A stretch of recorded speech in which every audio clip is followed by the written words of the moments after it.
قصيدة مهداة للشيخ عامر الشملاني، كلمات الشاعر حميد بن رابح الرشيدي، أداء المنشد سليم الذيابي.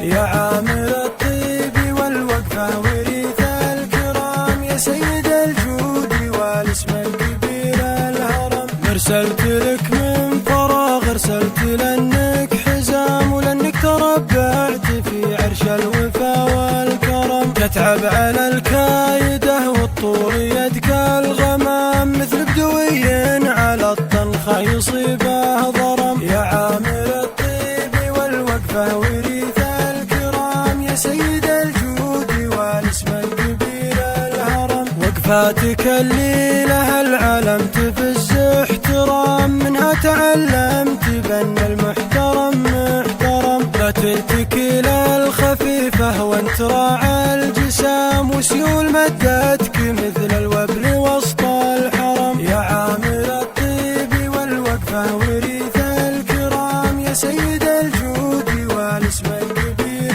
الهرم، مرسلت لك من فراغ ارسلت لانك حزام، ولانك تربعت في عرش الوفا والكرم، تتعب على الكايده والطول يدك الغمام، مثل بدوي على الطنخة يصيبه ضرم. يا عامر الطيب والوقفة وريث الكرام، يا سيد الجود والاسم الكبير الهرم، وقفاتك اللي لها العالم تفز احترام، منها تعلمت بأن المحترم محترم، لا تلتكي للخفيفة وانت راعى الجسام، وسيول مدتك مثل الوبل وسط الحرم. يا عامر الطيب والوقفة وريث الكرام، يا سيد الجود والاسم الكبير الهرم، يا سيد